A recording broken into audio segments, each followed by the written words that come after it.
배준영 의원입니다. 그 정의용 외교부 장관님께 제가 좀 질의를 하겠습니다. 그 요소수 관련된 사태 관련해서 질의를 할 텐데요.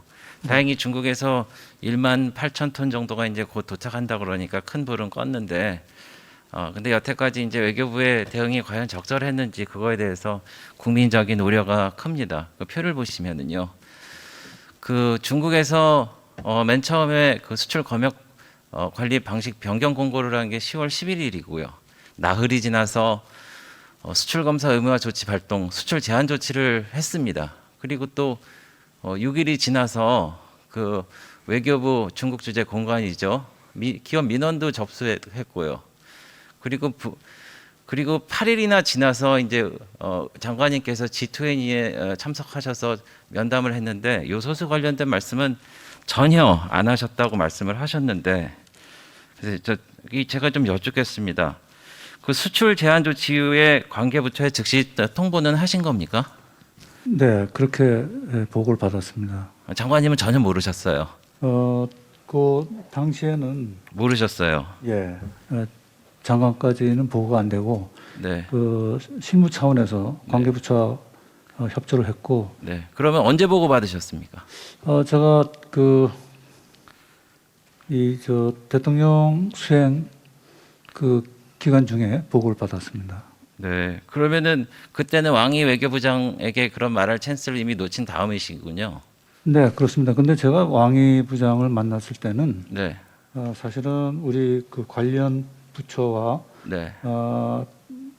또 그 관련 부처와 우리 공관 통해서 중국 측과 이미 이 문제에 대해서 협의들을 하고 있었던 걸로 나중에 네. 보고를 받았습니다. 근데 제가 궁금한 건요. 네. 그 외교 당국자 간의 회담에서는 그 나라 사이에 가장 풀어야 될 가장 시급하고 중대한 문제를 다뤄야 되는 게 국민적인 상식인데, 그 문제에 대해서 말씀을 안 하셨다는 걸 국민들은 굉장히 실망하고 있고, 네, 그리고 결과적으로 그리고 보고를 됐는데요. 그 보고를 못 받으셨다고 하셨는데 그 담당 부서가 어디입니까? 우리 양자 경제 외교국이라고 있습니다. 거기서 보고를 못 받으셨어요. 예, 거기서 이제 실무 차원에서는 충분히 중국 측과 소통을 이미 하고 있었고, 네, 실무라고 그러시니까 관련 부처하고도 협의들을 하고 있었습니다. 네.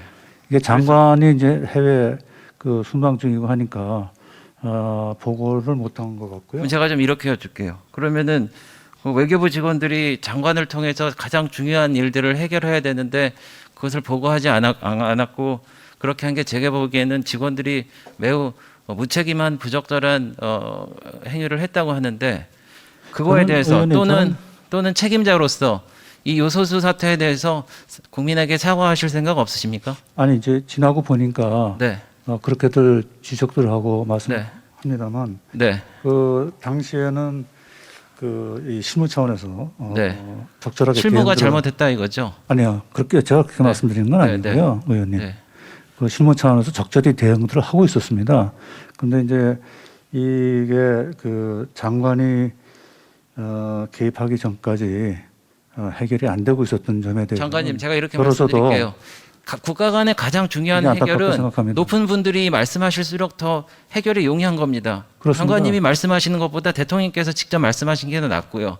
그러니까 그런 그 과정에 있어서 외교부 장관님께서 그렇게 직접 외교부 당국자한테 얘기 안 한 거는 분명히 정부의 실책이란 말입니다. 글쎄요. 실무자가 보고를 안 했건 장관님이 말씀을 안 하셨건 예, 이런 그건 정부의 문제가- 실책인데, 그거에 대해서 국민한테 사과하실 생각이 조금도 없으신 거예요. 글쎄 제가 사과해야 될 필요가 있다면 사과를 분명히 드리겠습니다. 그런데 그럼 사과하시지 않는다는 얘기입니까? 제가 왕이 부장을 만날 당시에는 이 문제가 실무 차원에서 일단 이 협의들이 진행이 되고 있었기 때문에 꼭 장관 회담 차원에서까지 언급을 했어야 되는지, 그 정도로 나중에 중요한 이제 제가 문제는 아니라고 보시는 거죠? 들어와서- 알겠습니다. 거기서 제가 멈추겠습니다. 다음은 제가